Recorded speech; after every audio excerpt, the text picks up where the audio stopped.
aussi mënul faj seen i soxla mais aussi mën na leen appuyer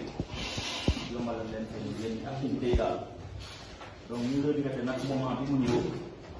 mais nag comme on dit mieux vaut tard que jamais kon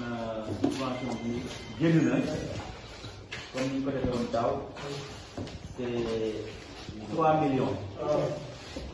3 millions yi aussi biñ ko génnee comme pour le moment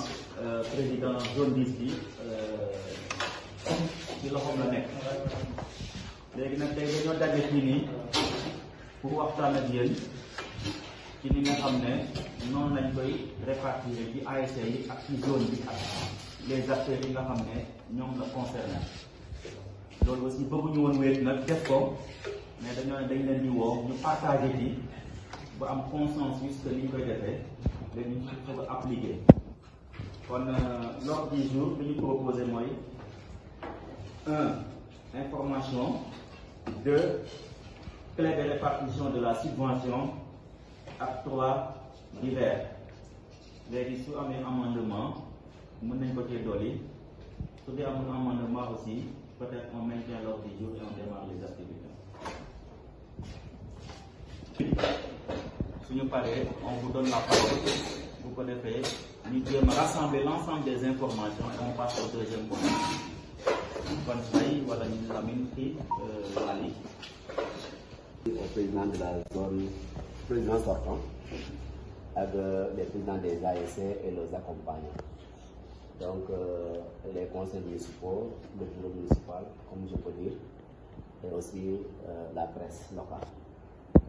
Ni ko maire waxee lu am solo la mooy journée tey mooy nous avons reçu par exemple la sensibilité parce que kii di ay association nga lay jël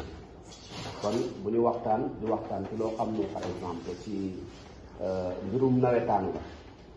mais aussi loo xam ne mbirum commune la parce que puisque bu ñu waxee jeunesse et sport c'est des compétences transférées donc nga xam ne ci loosu conseil municipal te monsieur le maire jiite le conseil municipal kon xam ne monsieur le maire mooy jàppale ASC yi pour seen activité yi loolu tax boo ko gisee mooy ASC yi yëngu ñoom la concerné c'est pas toutes les ASC mais ASC yi yëngu parce que ku yënguwul bokkoo ci donc loolu c'est une information bu loolu passé nag nga xam ne fekk dañ ci inscrire benn budget yàlla def sur ressource propre loolu parce que loolu yëpp dañ ko war a xam mooy souvent loolu tax ñu wax ne jeunes yi dañ ci war a góorgóorlu parce que les ressources propres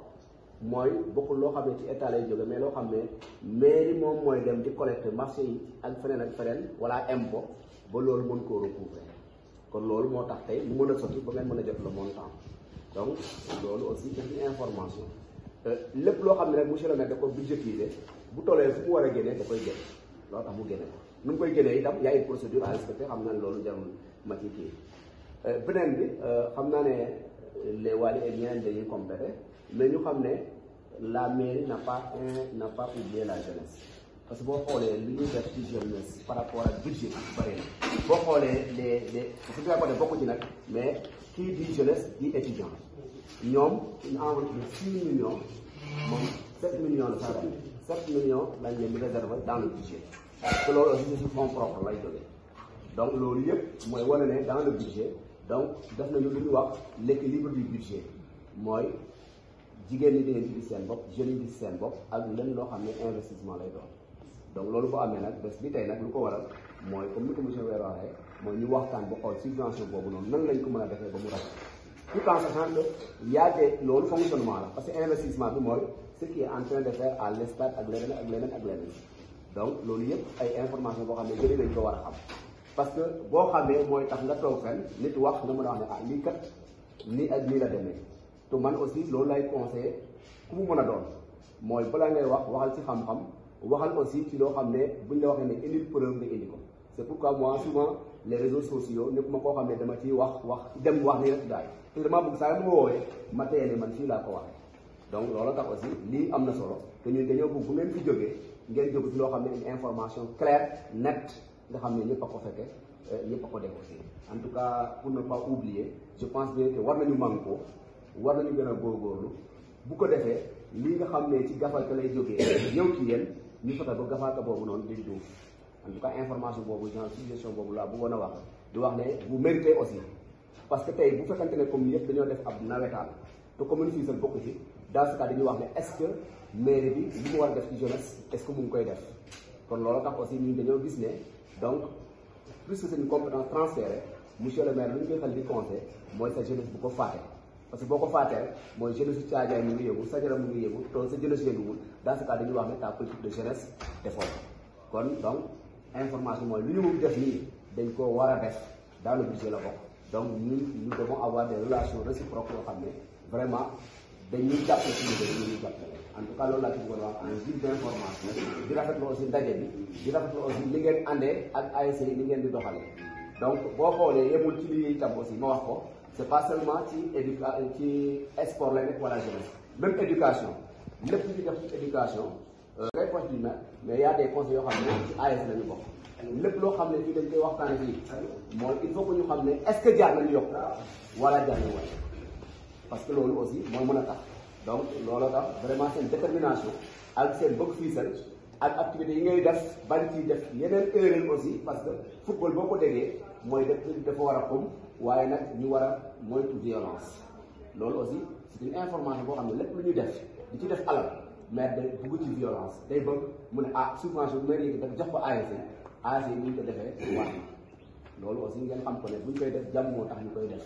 donc loolu daal laa bëggoon wax monsieur le maire di sant ñëpp di gërëm ñëpp di wax ne en tout cas l'équipe municipale ñun ñoo xam ne dañ laa jege nous sommes ouverts ak ñoo xam ne sax sont des jeunes pour lépp loo xam ne suggestion da ngeen koo def ñu mën koo yëgal maire pour que li ngeen nekkee ni ASC yi mën a doxee vraiment mën a jaar yoon bu baax a baax loolu daal laa ci bëggoon wax di sant ñëpp di gërëm ñëpp voilà merci. ñu ne ñëpp sant ñëpp te di jéeglu nag ci retard bi peut-être xawoon na jàpp tuuti rek moo ko waral di rafetlu rencontre bi comme ni ko maire waxee je pense que jeunesse dafa am solo ci fonctionnement collectivité territoriale loolu moo tax tout ce qui touche à la jeunesse ñu def ko les compétences transférées mairie di ko gérer di leen accompagner aussi ci kaw loolu ñu leen di ñaaxaat yéen ñëpp ngeen gën a farlu mais gën a laxasaay gën a accompagner la collectivité locale parce que accompagner ko mooy tax bépp activité boo xam ne bëgg ngeen ko su ngeen ñëwee solliciter la collectivité territoriale mën leen cee jàppale. Je pense loolu la Mbaye doon wax donc comme information le plus souvent te dinañ ko def mooy dinañ am benn jour de jeudi ñu woo ASC yi pour ñu mën ñoo jàppale ci collecte les recettes au niveau du marché de Mbafay. Ça nous permettra de pouvoir au moins engager certains budgets gis ngeen ne fonds yi tey ren pour ñu génne ko ce n'est pas facile parce que dafa am changement bu ndaw bu am dans l'État dans l'organisation de l'État mooy lépp loo xam ne fonds propre rek la mën a génne peut-être amoon nañ possibilité boobu mais loolu amatul loolu moo tax le plus souvent say fonds propre suñ bëriwul rek say activité yu bëri diñ ko bëgg mais du gaaw te jàpp naa ne yéen war ngeen cee mën a jouer de telle sorte que activité bu ñu am ñu mun koo def à temps parce que heure yi waroon na fekk subvention bi génn avant les navétanes mais nag tardé gu mais daal suñ sañoon daal képp koo xam ne jeune la nekk au niveau de Fissel ngay ñëw mairie di accompagner l'équipe municipale ci liggéey bi nga xam ne mu ngi koy def parce que liggéey bi leneen lu dul accompagner la population te jeunesse mooy accompagner population. ci kaw loolu aussi ci information bi xam ngeen ne depuis daaw ñu ngi footballé au niveau du stade municipal c'est important daaw dañ koo defoon à guichet ouvert c'est-à-dire amul woon kii c'était entrée libre cette année-ci ñu ne nañ xool parce que ASC yi aussi seen regroupement yi métti na ku ne xam na ko te loolu moo waral subvention yi souvent ASC benn match rek da koy coûter presque ay 50 000 ou plus donc ñu ne le fait que ñuy def match yi gratuitement nit ñi ñëw di seetaan kii mën nañoo def de telle sorte que aussi stade bi indil dara ASC yi parce que on tend vers la modernité on tend vers le professionnalisme ñu ne nañ dugal benn kii bu bees ci stade bi mooy képp koo xam ne da ngay dugg nga mën a dagg sa biir loolu nag pour mu am aussi stade bi faw mu am ce qu'on appelle un responsable un directeur de stade dans certaines zones ou bien ñun nommé ko tuddee ko peut-être le chef du stade et cetera ça dépend loolu aussi maire def na ko fu mu ne Lamine Faye moom lañ désigné pour mu gérer stade bi mu nekk en rapport avec la zone 10 pour lépp loo xam ne laal na stade bi parce que stade bi yemul ci football stade bi nit mën na am beneen compétition ay lamb et cetera yooyu yëpp day dem stade léegi képp koo xam ne am na activité boo xam ne bëgg nga koo def ficelle bëgg ci sécurité bëgg ci lépp soo ñëwee ci Lamine di nga mën a waxtaan ak moom ngeen xool nan ngeen di liggéeyee pour que nga mën a jot ci stade bi nu mu war sur ça aussi xam nañ ne yóbbu nañ courant bi mais ba léegi ce n'est pas encore fonctionnel ni ñu ko bëggee ak ndox mi loolu yëpp dinañ ci liggéeyaat ci toilette yi liggéeyaat yëpp te loolu lan moo koy indi mooy li ñuy jëlee ci stade bi parce que aussi amuñu beneen recette on avait voté un budget pour construire stade bi budget bi exécuté nañ ko moo tax stade bi mel noonu donc am na réflexion yoo xam ne ñu ngi koy def peut-être am na liñ ci suñ ne arrêté nañ ko en un moment parce que niñ ko bëggee woon demewut noonu donc waroon nañoo def avenant defoon nañ ko sax mais dañoo wax ne nañ arrêté ba ñu xool ñu def li ñuy wax un benchmarking dem xool stade bi nan la ñuy defee grille de protection pour que football bi mën a ñoŋ mais aussi joueurs yi mën a nekk en sécurité ñu ne nañ dem xooli wala ñu contacter ñi nga xam ne xam nañ ko ñu mën ñoo wax ne nii la pour ñu mën koo def nga xam ne su commencé waatee dina ko defee ni ngeen ko bëggee parce que am nañ ay remontées comme quoi que nit ñu defee stade bi soo nekkee ci biti doo mën a seetaan comme ni nga ko bëggee te képp koo xam ne aussi dafa dagg biyeem dafa am ak xool li nga xam ne loolu moo ko tax a ñëw loolu yëpp bokk na ci suñu programme on avait déjà fait un avenant pour mu compléter les travaux mais on a dit que nañ surseoir un tout petit peu pour mën a xool nan lañ ko mën a defee pour mu nekk des grilles de qualité parce que dañoo bëgg stade bi nekk stade de qualité parce que leneen ak yeneen activité ñu ngi ñëw te fii sax dafay organiser te bëgg nañ suñ koy organiser mu nekk ci stade bi loolu daal monsieur le maire laa ko bëggoon a yokk. am rek te bokk ci ndaje mu am solo bi nga xamante moom la ñu def tey ci wax jeunesse wax développement parce que développement mënuñ koo entamer tant que jeunes yi bokkuñ ci kon li ñuy def nii dafa am solo donc comme nag dañoo def benn ordre du jour ñu tënk ko ci 3 points donc man damay njëkk a wax ci premier point bi muy information yi donc am li ma ciy complété xëy na dootul bëri comme ni ko le maire Mbaye waxee sànq xam ngeen ne l'équipe municipale avec à sa tête le maire ñoom dañoo am daanaka contrat bu ñu am ak la jeunesse moo tax lépp lu ñuy def daanaka dañ ci jiital jeunesse bi donc jeunesse bi saa bu ñu leen tàllalee loxo rek maire du hésiter wuyu leen donc dama ciy jël preuve rek defe naa en 2023 bi leen étudiants yi waxee ne ñun dañoo bëgg a def formation en informatique loolu bokkul woon ci budget bi mais maire dafa def ay captation ba jël ko en charge cette année encore waa Jeune 10 donc ci demande président de la jeune mu waxee ne ñun de dañoo gis ne war nañu def benn formation donc mu ñëw solliciter l'appui du maire et du conseil municipal maire aussi dafa hésité wul bu jël ko en charge aussi ñuy wane ne vraiment engagement bi nga xamante ne moom la maire am ak bëgg a jàppale jeunesse bi kon loolu aussi vraiment dañ ko war a xam bu baax a baax xam ne en tout cas ñun moom lépp luy activité de jeunesse rek pare nañ pour impliquer aussi pour jàppale leen ci parce que loolu moo ñu fi tax a toog donc jeunesse dañ ko war a accompagner teete ko ba lépp lu mu war a mën a def mu def ko kon ci kii boobu optique boobu la ñu taxaw en tout cas ñu diñ ci mos a jël en tout cas vraiment côté boobu daal maa ngeen ci kii parce que aussi loolu aussi mooy wane ne am ngeen un président moo xam ne peut-être am na vision am na parce que formation dafa baax ci nit balaa ngay mën a def dara il faut nga xam loolu lan la donc loolu moo tax mu jiital formation pour ngeen am xam-xam bi mu doog a ngeen mën a continuer donc côté boobu daal laa bëggoon a vraiment di leen xamal ne en tout cas nii moom fépp leen ñu sollicité daal moom pare nañ pour accompagner leen côté boobu te xam ngeen ne loolu moom bokkul woon ci budget bi mën nañoo wax ne est-ce que du ngeen xaar bu ñu jox leen seen subvention ngeen benn somme ngeen def ko formation mais dañoo wax non ça n'a rien à voir avec la subvention dañ koy jël en charge kon loolu aussi il faut ngeen xam ko comme ça ku ko xamutoon nga xam ne ñun du ñu yem kese ci subvention bi donc dañuy def yeneen action yoo xamante ne ça n'a rien à voir avec la subvention donc voilà peut-être yeneen points yi dinaa ci ñëwaat donc voilà la coupe du maire aussi xam naa ne aussi pare nañ ko du moment donc en tout cas ci weer yi ñëw daal xam naa bëgg nañ ko jouer loolu aussi ngeen xam ko donc am na ñaari coupe du maire yoo xam ne dañ ko jouer te maire xam naa démb rek mu ciy waxtaan bu soobee yàlla xam naa ci ay fan yu néew dañ leen mën a annoncer la date comme ça ngeen ñu mën a commencer kii incha allah. mbokku 70 mbokku ASC yi maa ngi leen di nuyu di leen ziyaara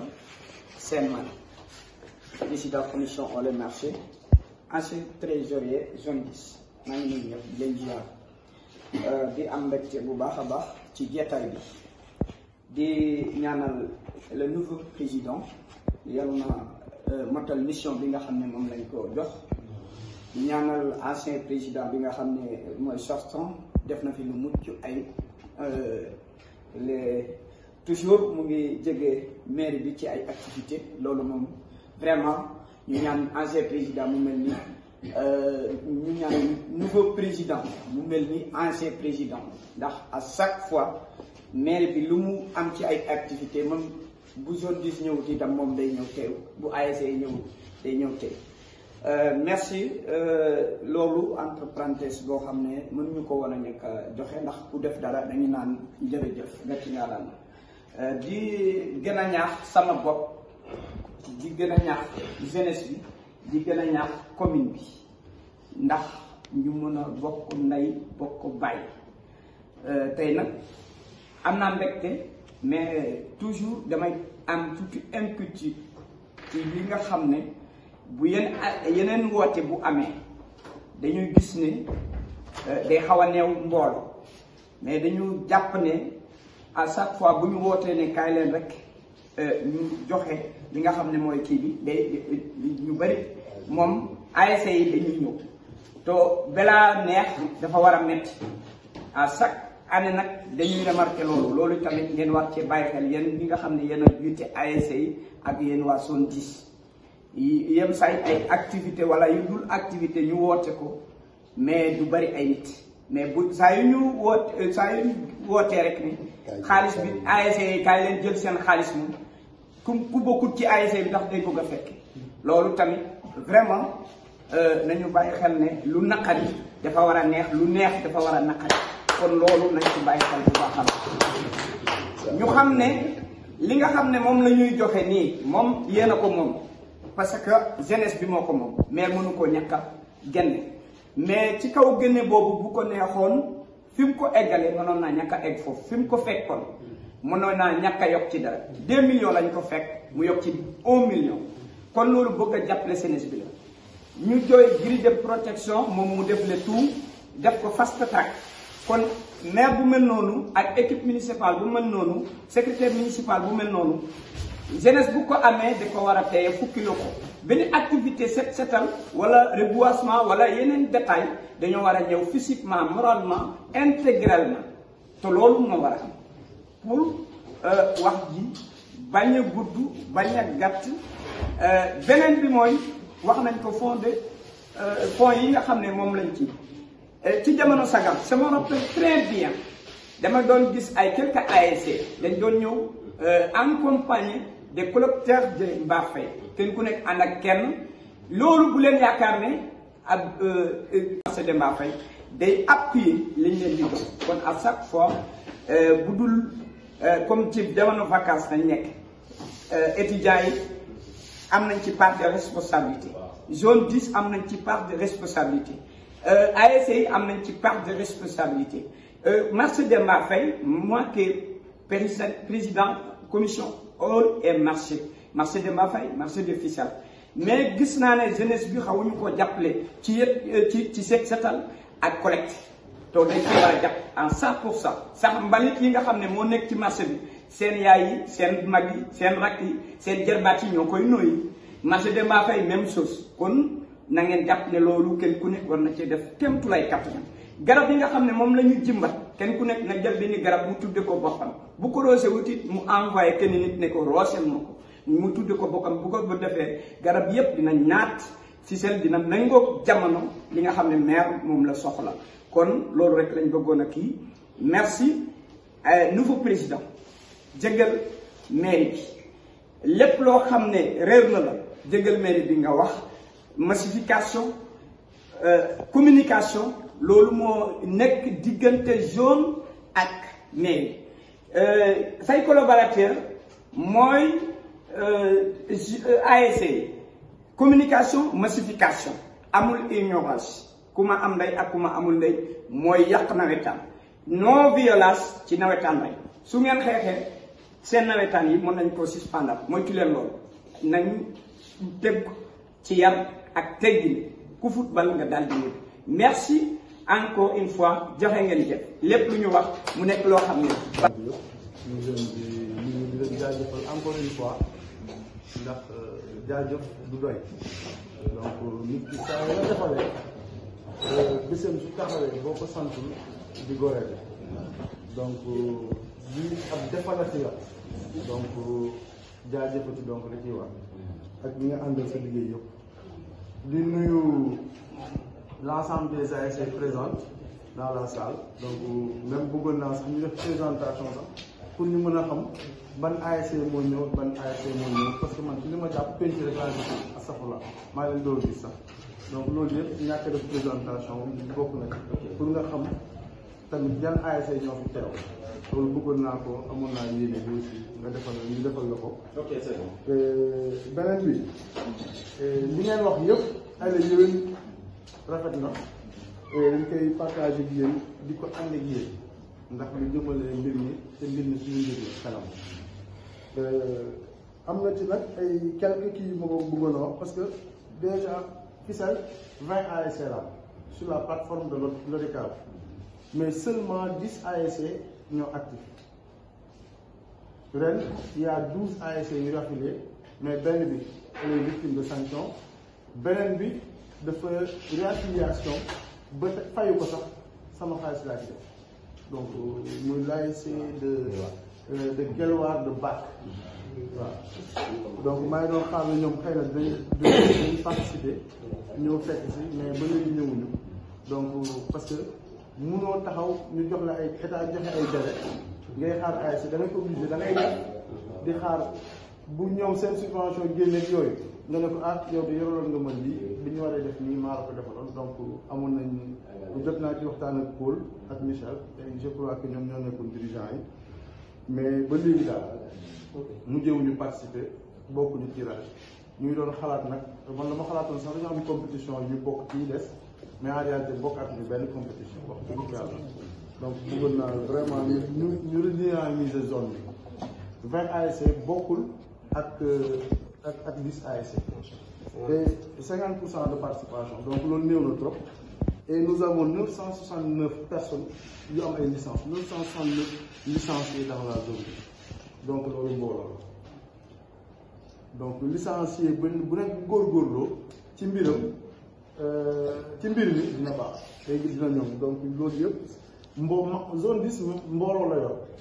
donc mbooloo moom ñun ñoo ko war a parce que dina am ñoo xam ne dañuy découragé comme 20 ASC yi ñëw donc ñun ñoo leen war a jël et comment faire nag du man maa koy wax mais ñun ñëpp koy toog waxtaan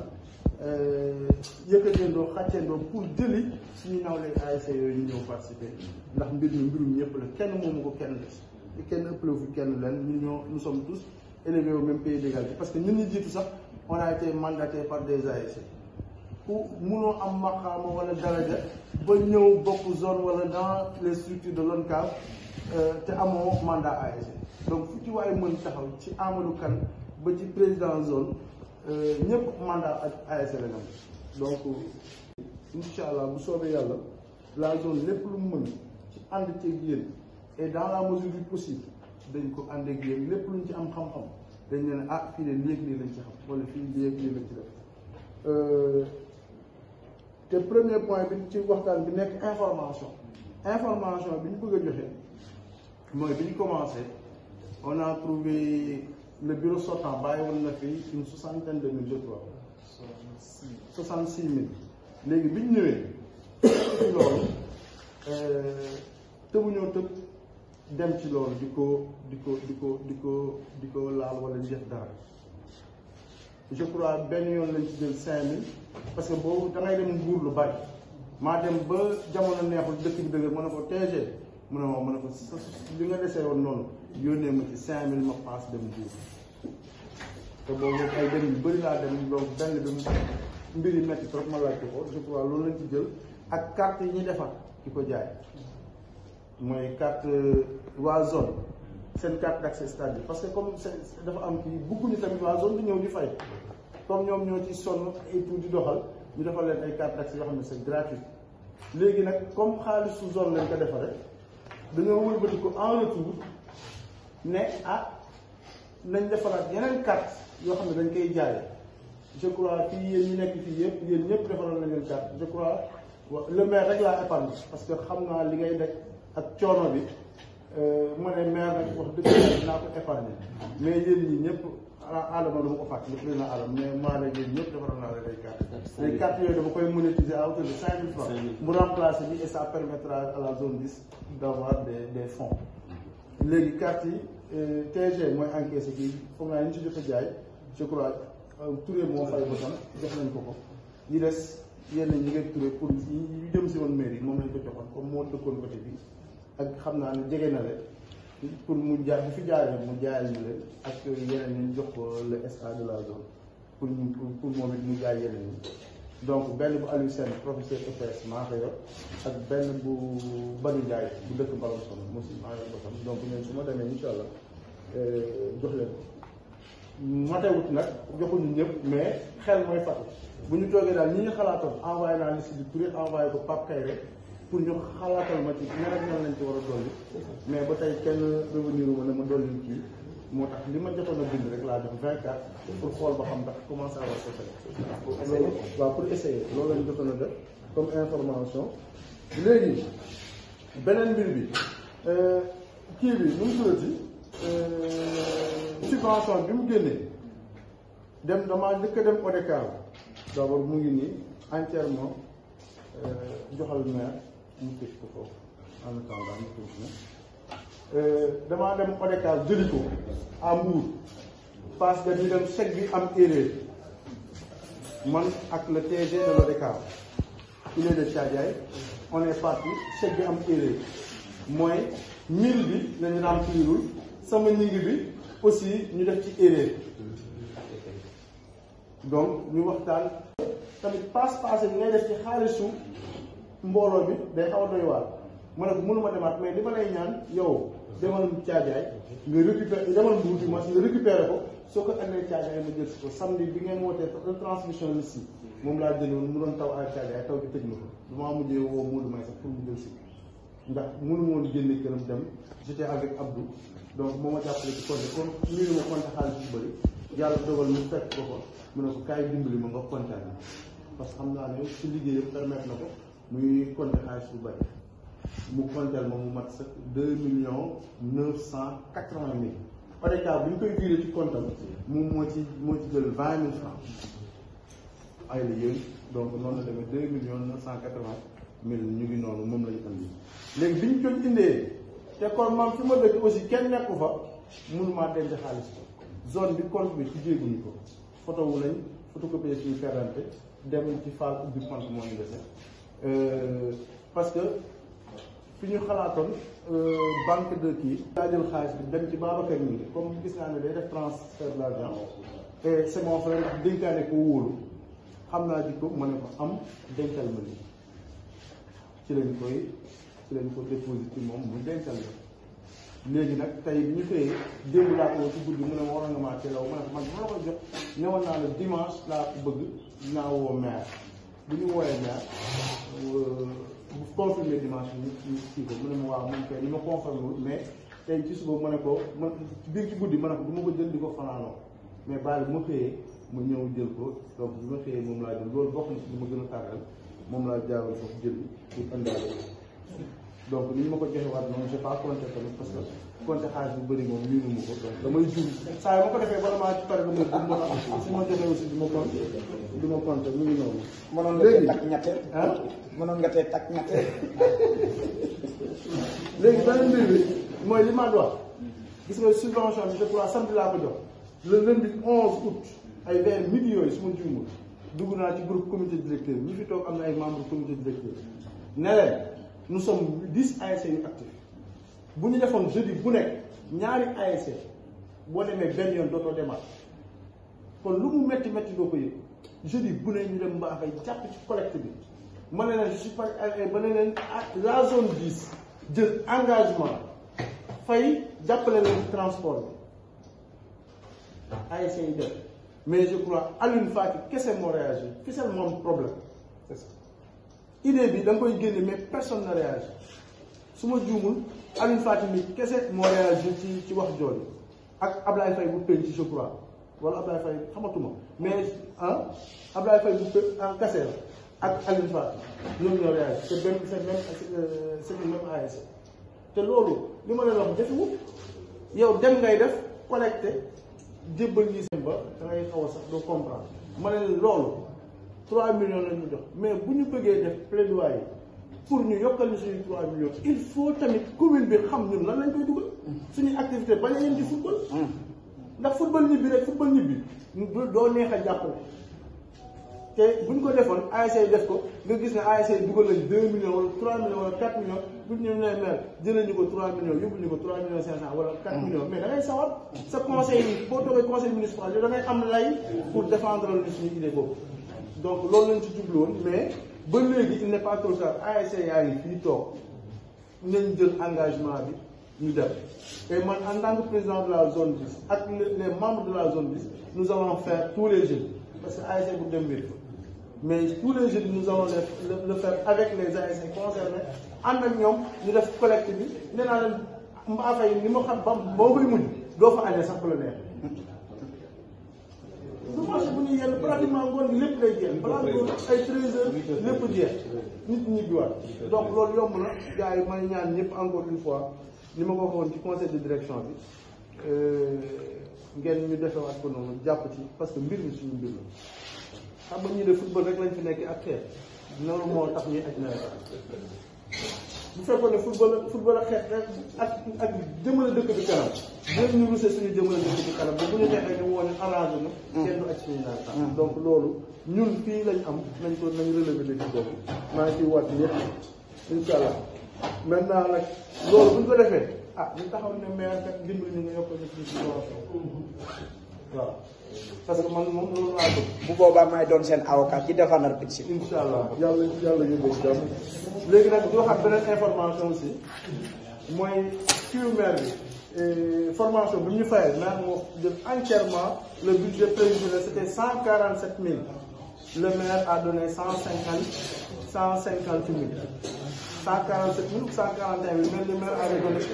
plus il a donné 150 000 pour la formation. bi ñuy def yebal fa ay ndawam ñu jaar fa même docteur Wale passé ñu salué loolu aussi rafet na trop ñu ko ci sant mais li problème boo gisee ma géré damaa woo kii mu ne ma maa ngi ci tool yi te benn doxalaa président doxala géré bu ma ñëw ma woo le président de la commission d'organisation Babacar Diop ASC Penc il n'est jamais venu suñu nawetaane ba léegi ba mu ko jëlee naa ne kii xamul lu mu jël parce que non je parle à la télé je le dis haut et fort je le dis à Mbaye je le dis au TG kii li mu yor xamu ko parce que mooy poste bi gën a metti ci nawetaan te ku résident permanent moo ko mën a yor booy dem ak ñëw mënoo ko yor il faut nga mu nekk koo xam ne dafay am day am jot mu toog mu ñëwul benn yoon moo woo ko mu ne ma maa ngi Fatick dinaa la boole ak général un commissaire au compte de la zone membre de l'ASC Penc kooku le jour de la formation laa ko gis kon xam nga kooku mënul gérer ci lañ ko gérer boobu bilan bi def nañ ko ba pare parce que dama jàpp ne chaque décembre dinañ def bilan aux zones bu ñu def bilan aux zones bi ñu bilan des activités et le bilan financier ñu def def bilan bi pare na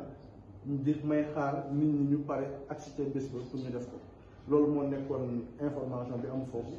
léegi nag ba ñu commencé ba léegi ay la yéen ñu ngi dépensé xaalis ñii ñu ngi ci def seen xaalis ñii ngi def seen xaalis man maa demoon poste de santé bu Mbalamsone gannaaw bi waxtaan ak le CDS ak l'ICP ma ne leen man en tant que président de la zone maa ngi leen di ñaan ngeen lebal ñu 500 000 ñu commencé parce que ODEC li tax ma def loolu ODCAV laa jàppoon ne bi ma commencé ma ne ñun de dañuy commencé am naa subvention liggéey mu ne ma dinañ ma jàppale wax dëgg fa yàlla bi ma demee bi ma la sollicité waate bi ñuy wàcc suñu début tournoi yi ils m'ont envoyé 50 000 francs 50 000 foofu boobu dugal naa ko ci bureau je crois que nit ñi yëgoon nañ ko wala membre du bureau wax naa leen ko ñu ne ODCAV yónnee nañu 50 000 francs Pape Amar Mbodj ñu koy sant di ko gërëm par le biais de son TG defal leen capture d'écran bi yónnee ko mais 50 000 mën sa organiser benn match su rawatina match d'ouverture ci laa woo suñu trésorier bi woo les autres membres du CDS ne leen abal leen ak UCT damay ab 500 000 ci compte Malanson et je suis comme personne morale souvent bu génne sama loxo lay jaar après ñu xool naka la ñuy def fay ko léegi ñu abal ñu ko ma dem déposer ko damay wax rek ci Babacar nga déposer ci Babacar ci lañ commencé doxal léegi suñu TGA ay responsabilité biir ASC mun ko permettre ñu occuper sa fonction ñu demee ba ci biir mu présenter sa démission parce que moom mooy collecté bi yeeg yooyu yëpp et moment bi mu démissionné boobu aussi laajte mu ngi ci tool yi en tant que trésorier ma ne mbay bi le travail du TGA jël ko nga doxal lu ñu recette bu génnee ci kii bi mu defar bind suñ demee ba dem bu ñu demee ba avant ñu dem màggal il a fait le bilan envoyé ma ne ko c'est bon kii noonu lañ fi nekk noonu daal loolu moo indi ngeen gis mbay en tant que expert ñu gérer guichet bi ak collecte de fonds parce que c'est le travail du secrétaire du trésorier général ak moom loolu daal laa fi nekkoon ci ay information yu maintenant bilan préfinancement bi mu defar naa ko ba pare beneen mbir bu gën a métti ci affaire bi mooy ne ñun lu ñu bëgg lañ def mais calculer wuñ li ñu def mooy on doit jouer 28 ou 27 matchs je crois te match yi dafa cher match de poule les 20 matchs de poule rek sécurité ak arbitrage c'est 990 000 loolu rek dafa bari et ay taux la yoo xamante ne mënoo ci dara léegi bu ñu yeggee ci foofu aussi su fekkee pour ne pas être long mën naa arrêté nit ñi aussi buñ ci yeggee ma wax leen yan dépense la ñu kiyee lañu defal def lañu def ainsi de suite ci xaalis léppoo lépp d'abord préfinancement zone 500 000 préfinancement ODCAV 50 000 subvention de la mairie 3 millions Djib Faye envoyé na ma 50 000 pour équipement sportif xaalis boobu damaa ñëw ci comme Lamine nekkuma Dakar parce que bi ma laajtee Thiadiaye prix yi ma wax dafa cher ma ne Lamine Ndiaye mu laaj waxal ma des prix beaucoup moins bas à Dakar ma dem ci Babacar def retiré xaalis bi nga defal ko Ndiaye jël ko sous forme de UV nga xam ne du am frais de transfert Lamine Ndiaye si il est à Dakar moom mooy jënd nee naa ko photo corner yooyu ticket corner yooyu nga xam ne ñu nekk ci télé nga xam ne ngay sam di professionnel yooyu laa bëgg ak li des ay ballon démb dafa nekkoon ci tournage tey le dimanche donc lundi incha allah moo ko fàttali pour ñu fexe yónnee ñu loolu noonu la demee loolu si dugg ci xaalis maintenant boo jëlee match yi ba ci match tey bi 16 match yi sécurité bi c'est 270 000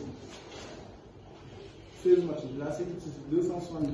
parce que li ñu waxante ak commandant ak li ñu jàppale ñu koy sant au passage la gendarmerie di leen masaw parce que ñëw nañ ci seen gars yi def choc ci yoon bi ak nos arbitres di gërëmaale aussi le maire et le docteur Waly Kolifay ñoom ñaar ñëpp jaar nañ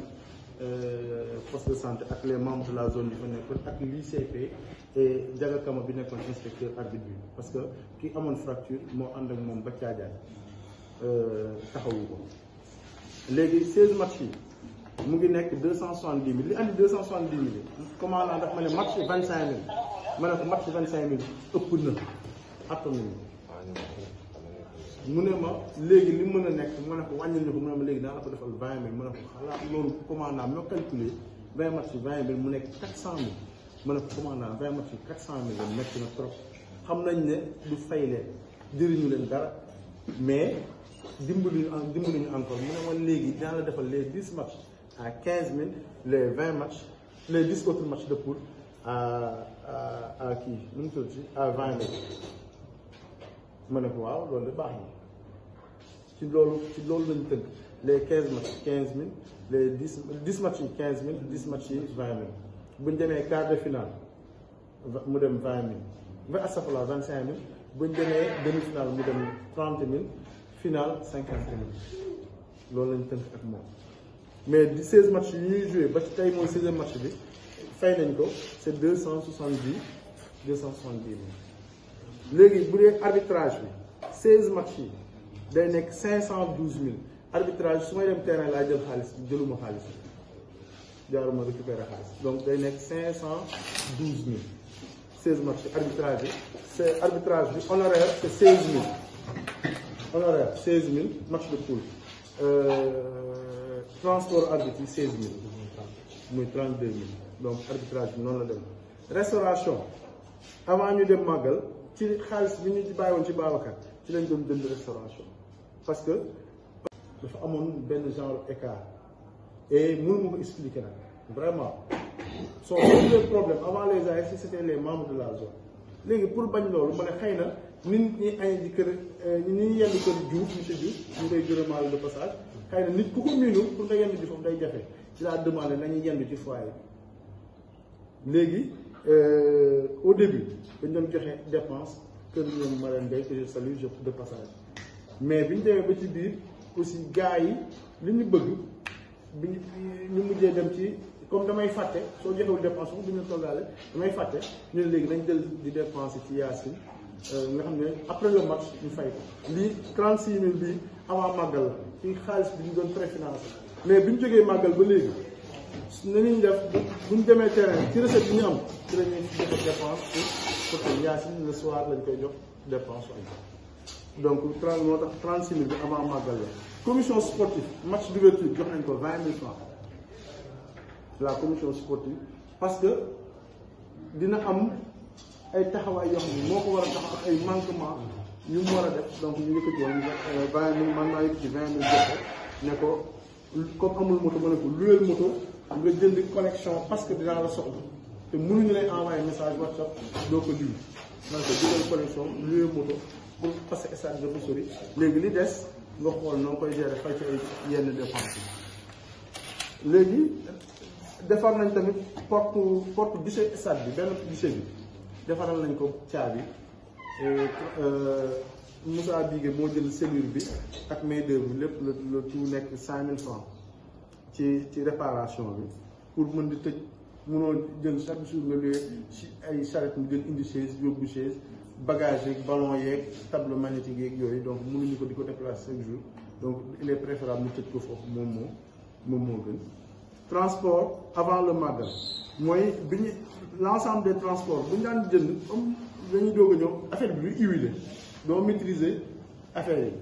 léegi dañ daan ñëw chaque jour nga loué Jakarta mu yóbbul la ndox yi loué fii transport ak transporter buntu yeeg yooyu ak buntu foyer bi ñaari buntu foyer yi ñu defar transport beeg yëpp nekk 7500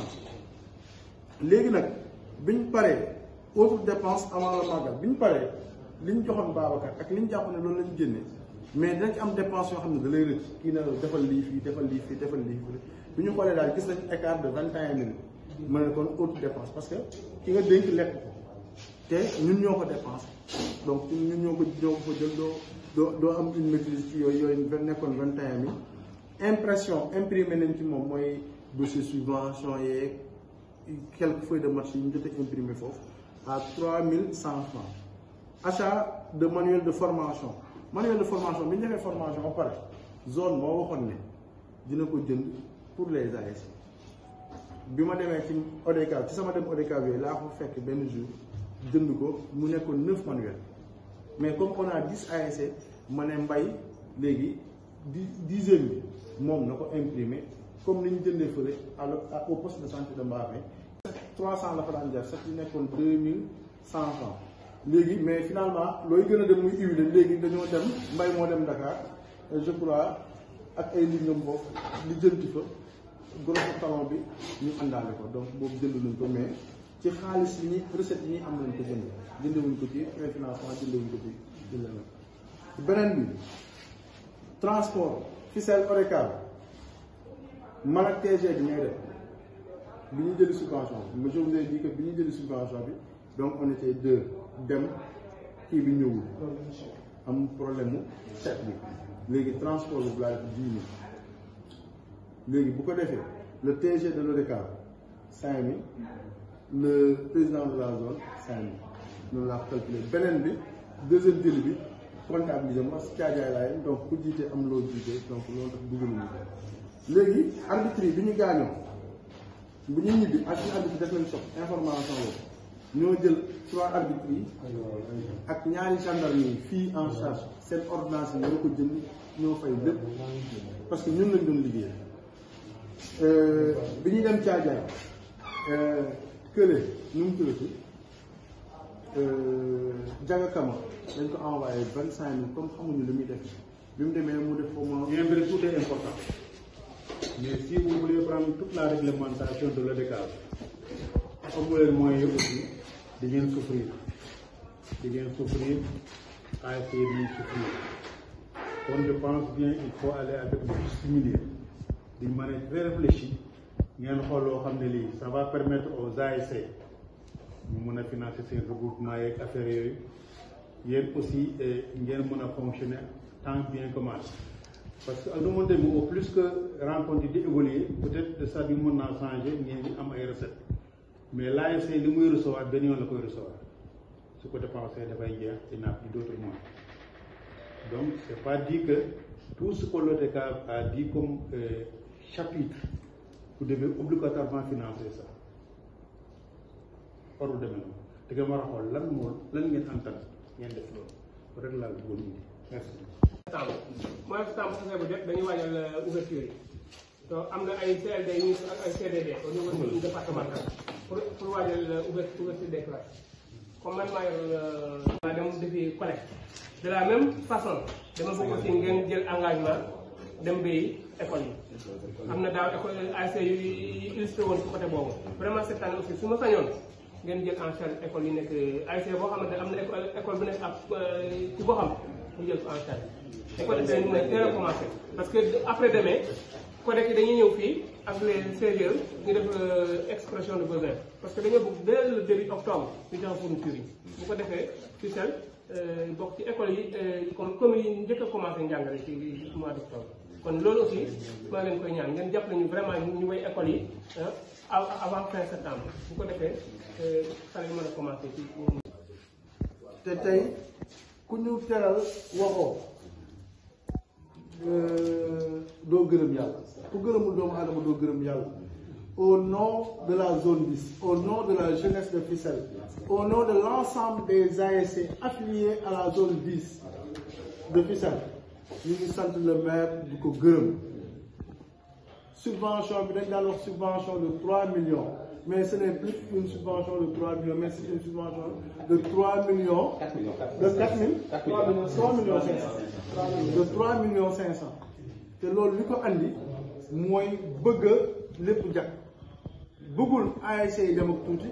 bëggul la zone am problème de fonctionnement donc ñu ngi ko ci sant di ko gërëm di ko naan lépp loo ñu woo pour le développement de Fissel pour le développement du pays monsieur le maire foo ñu ci woo boo gëstoo di nga ñu gis pare nañ pour àndee ko ak yow ndax développement moo ñu ñor te moo ñu intéressé donc li ci woo ASC yëpp jeudi prochain la zone 10 les membres de bureau ak certains délégués dinañ dem Mbafay jàppale collecteurs yi buñ ci jógee ASC yi comme d'accord nañ je me chargerai du ma naan ku bëgg a dem mais de désigner 2 ASC à l'avance ñu leen nañ leen dem c'est la zone continuera à les accompagner ci collecte bi donc ñu fi am li fi dëng ci wax bi ñu ngi ciy tuubal ñëpp li fi jubit ñu ngi koy sant yàlla suñu borom merci beaucoup encore su ma sañoon defal leen lépp bëggoon def leen defal lu ñoŋ la mais xëy na suñu xel ak suñu nekk bleu je l'ai dit wax naa ko bii waxati naa ko fu ne ay wàcc bees lañ ci biir bi foo jaar di dem mais bu soobee yàlla déwén on va apprendre à se gérer incha allah merci beaucoup. donc ñu commencer par la zone wala on termine par la zone. Penc se prépare, penc. Mais ma trop pour photo bi. On l'aime bu baax. Ba fay marché. Ba fay marché à 150 000. Bonne saison. Ba fay marché 150 000. Merci. Est-ce que vous avez fait la publicité? Ah merde, merde, c'est le con vidé. Ok, jëlal.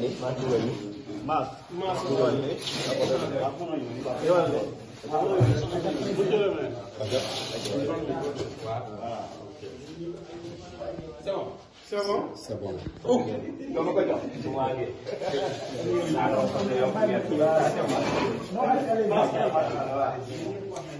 C'est bon? Waa jooju day. Ay mbiram leerul dara.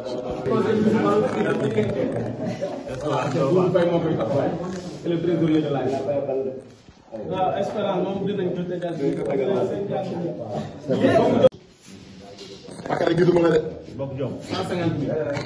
Koo la ko. Djubo se prépare.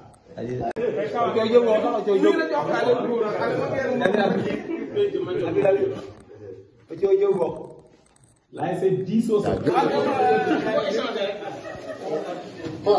Kii kay moo jël ko.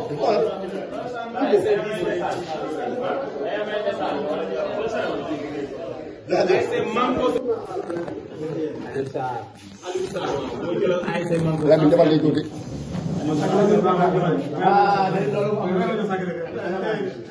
Espoir se prépare. Abou Cissé. Oui. Sacré-Cœur se prépare.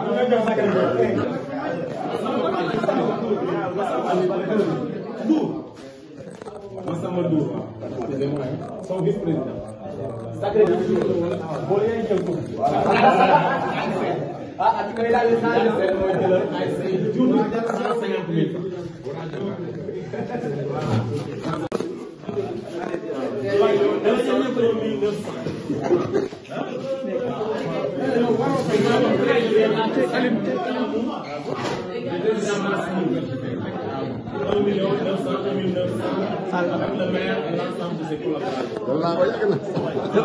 Merci beaucoup, M.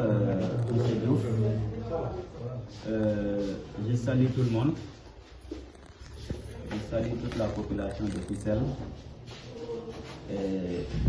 Aujourd'hui, on était en réunion avec la zone 10 et les ASC, avec comme président de la zone 10, M. Masning, et tout son staff, et les 10 ASC qui étaient ici avec nous aujourd'hui. On était en train de faire la répartition de la subvention destinée aux ASC, qui au début était de 3 millions, mais qui a été arrondi à la somme de 3 500 000 aujourd'hui. Et ceci, la subvention, on sait que c'est insuffisant par rapport aux besoins des ASC, aux besoins de la zone, mais juste, comme on parle de subvention, c'est juste un appui. Et nous ne cesserons aussi de l'augmenter dans la mesure de nos possibilités. Et comme il a été d'un commun accord avec la zone et les ASC vont nous accompagner dans la collecte des recettes au marché de Mbafaye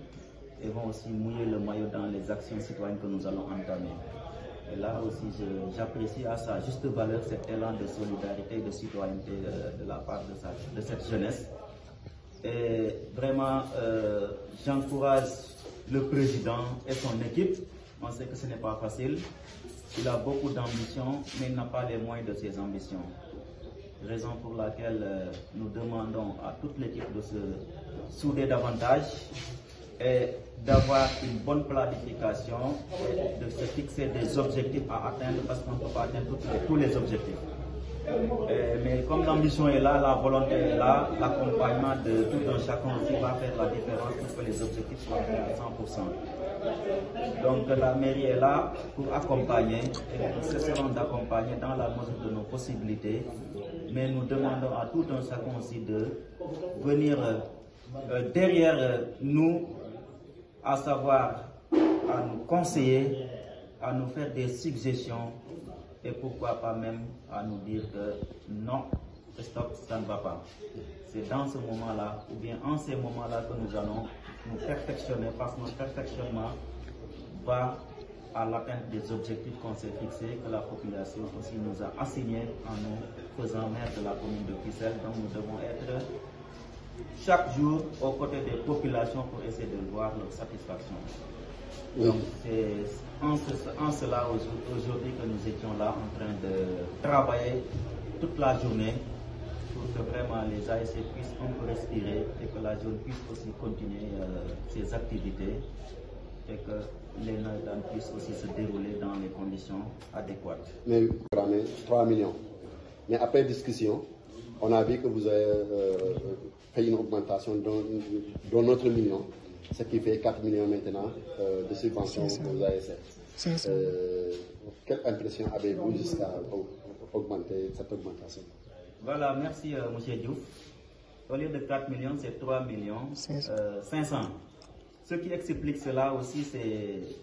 les dépenses colossales que la zone a eu à entamer et que les ASC aussi devaient se retrouver aussi avec... bon, on ne peut pas dire que c'était insuffisant, mais nous avons jugé que les ASC ont fait beaucoup de dépenses et qu'il fallait encore accompagner à hauteur de 500 000. Et les 500 000 là, c'est les dépenses à venir de la zone.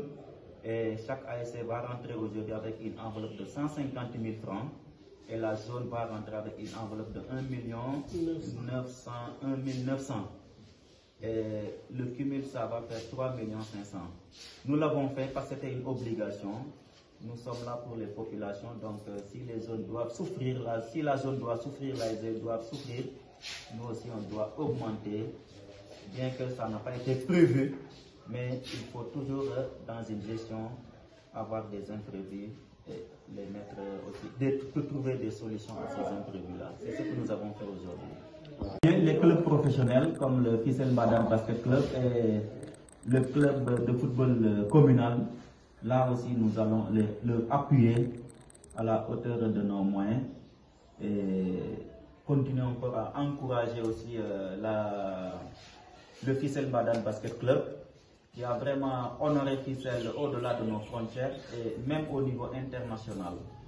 Là aussi, nous saluons tout le Fissel Mbadane Basket Club. Et le handball aussi, bien qu'ils n'ont pas atteint l'envergure de Fissel Mbadane Basket Club aussi, mais ils aussi font vraiment des résultats acceptables. Et peut-être dans le futur aussi, nous allons prévoir quelque chose de pour eux aussi, Inch'Allah. Jërëjëf sëñ Mbaye, ñu ngi nuyu ñëpp, ñu ngi nuyu population Fissel, di nuyu aussi président zone ak ASC yi nga xam ne ñoo fi daje woon yëpp, di am mbégte bu baax aussi tey ñu doon def répartition subvention yi nga xam ne mairie da koy defal ASC yi, comme ni ñu ko xamee, mais zone compté wul ci subvention, ASC yi compté wul ci subvention. Mais mairie aussi daf leen war a accompagner pour au moins aussi ñu mën a respirer tuuti daal ñu mën a noyyi ndax dépense yi bari na te boo xoolee lii aussi passion la rek mais boo xoolee ñoom li ñuy dégager fii seen i recette propre doo xoolee kon li mairie di joxe ak même le partenaire bi nga xam ne moom la ñuy tuddee activités yi presque boo xoolee zone yi dañ ciy perte mais aussi nit amul leneen lu dul aussi nga jéem a béggal sa population. nga jéem a contribuer aussi ci activités yi nga xam ne mooy développé ci sa zone kon ci loolu aussi ñu ngi leen di sant di leen jaajëfal bu baax di leen gën a ñaax aussi xam nañ ne liggéey bi jafe na ndax boo jëlee boo amee responsabilité rek da ngay bëgg ñëpp am satisfaction boo bëggee ñëpp am satisfaction nag tey am un coût et le coût là aussi li ci gën a bari di nga def des sacrifices di nga jël sa propre xaalis mais aussi peut-être le plus souvent di nga ci dégg loo xam ne daf lay naqari mais loolu yëpp da ngay boole muñ xam ne peut-être yow yaa jiite te aussi da nga bëgg lu baax te ku bëgg lu baax aussi faw ñu nañ la le plus souvent donc enveloppe bi 3 millions la woon mais bi ñu xoolee dépense bi zone def ak li nga xam ne aussi loolu ASC waroon yóbbu dañ cee obligé yokk 500 000 francs pour aussi ASC bu ne mën a am 150 000 francs zone bi am aussi 1 901 900 francs xam nañ ne doyul mais peut-être suñu fi yàlla bàyyee aussi nañ ko yokk li mu ci gën a neex mooy zone bi ak ASC yi dañoo jël engagement mais chaque jeudi dañuy accompagner la mairie pour la collecte de recettes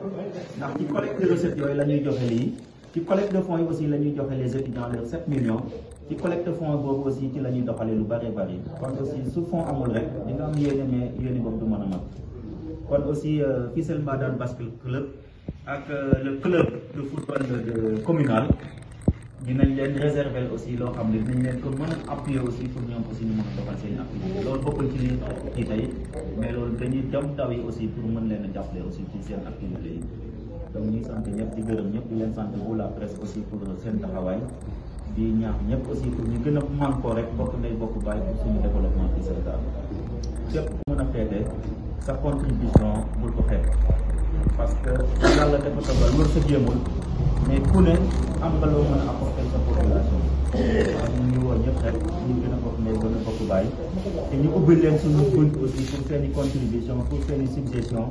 ak même aussi parce que dañu naan critique mais toute critique est positive dañ ci jànge dara soo waree corriger nga corriger sa bopp kon jërë ngeen jëf de toute façon. salaamaaleykum waa Fissel ñu ngi nuyu ñëpp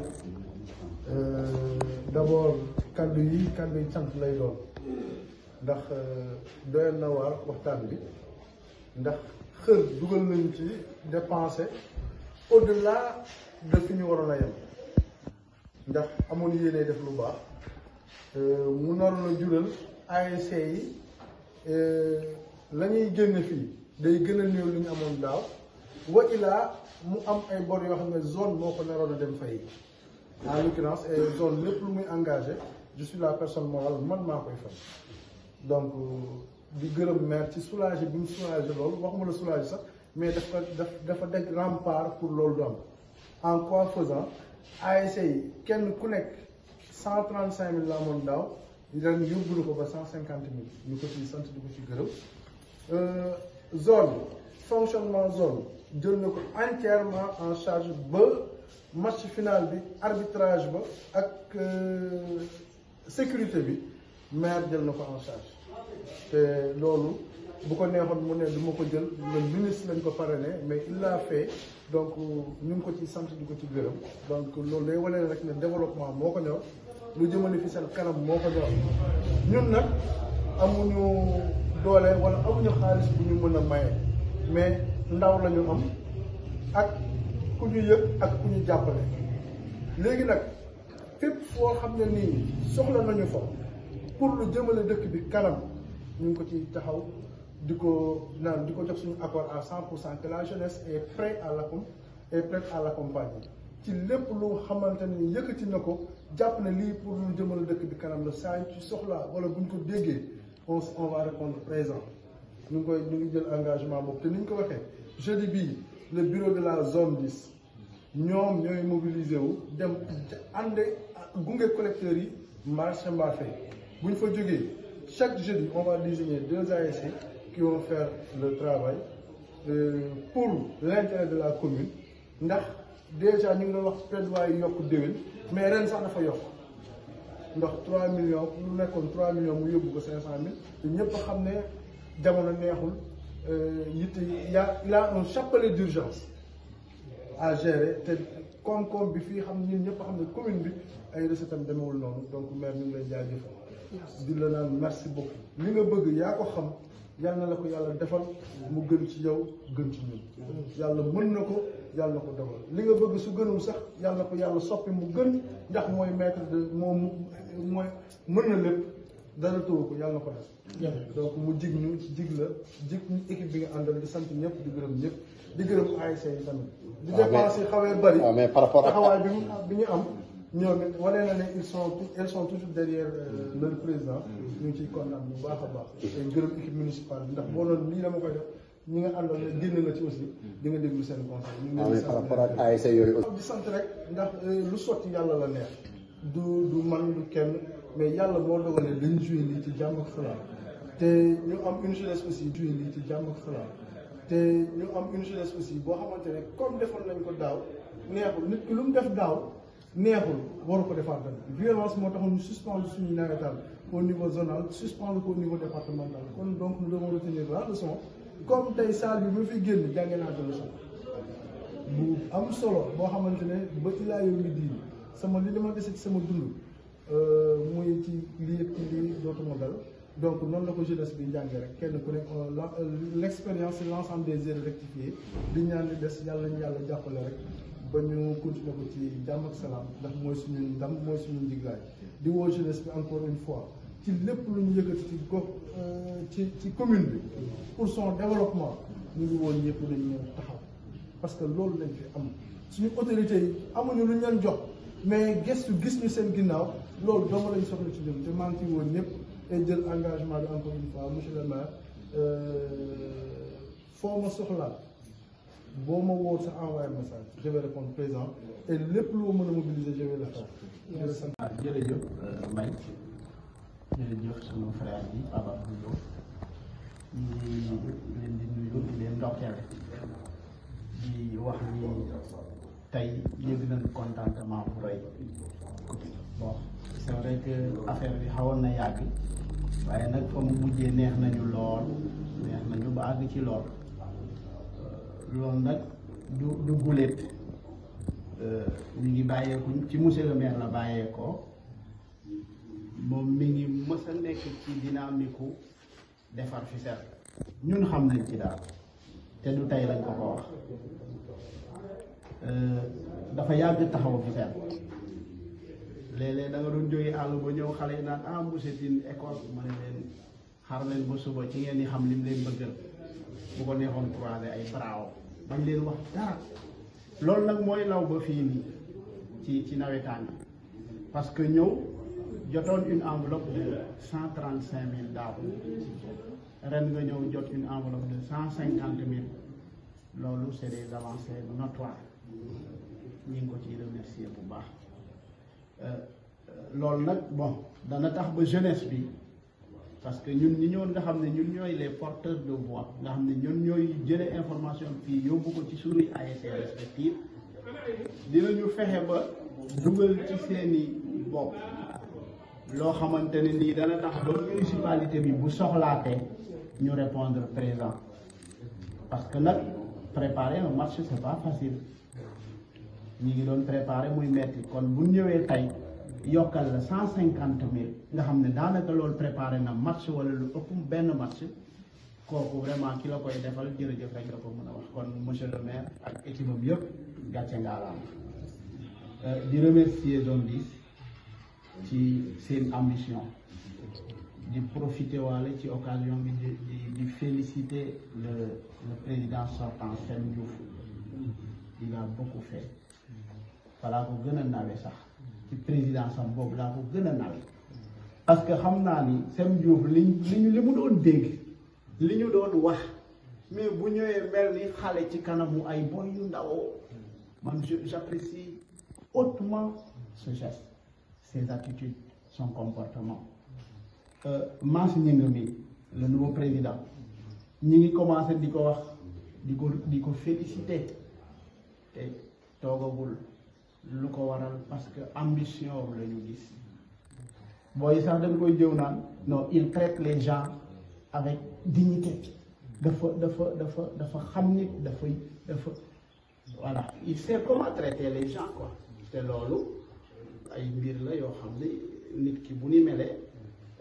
amal confiance ci moom mën na doxal loo xamante ni réussite lay am ëllëg voilà en gros daal remercier nañ conseil municipal wàcc voilà def naa amorce bi sànq ñun ñi nekk relais buñ demee li ñu nar a wax xale yi wax naa ko sànq ne ba mairie bu soxlaatee ñun ASC Disso personnellement bon loolu daanaka mi jël nañ telle école bon association sportive et culturelle dañu wax ça ne doit pas tout simplement s'arrêter au sport waaye dañ ko war a élargir dem ci yeneen i activités que ce soit désherber école yi que ce soit jëmbat ay garab te toppatoo leen que ce soit nettoyer dëkk bi te wax dëgg fa neex yàlla ASC Disso yooyu yëpp mi ngi ci yëngatu waaw xanaa nag di gën a rek ñaax suma mbokki jeunesse bi sumay morom sumay mag ak sumay rakk ne leen bu ñu woowatee jeunesse bi ngir yàlla nañu ñëw répondre présent parce que démb rek preuve bi mooy ASC Penc wax dëgg fa neex yàlla moom moo présenté wu comme ni mu waroon def yeneen ASC yëpp dañu dee affaire te loolu du yoon waaw ñi en tout cas ñi ngi leen di ñaax beneen yoon lépp loo xamante ni woo nañ leen ci bu leen fa kenn jiital.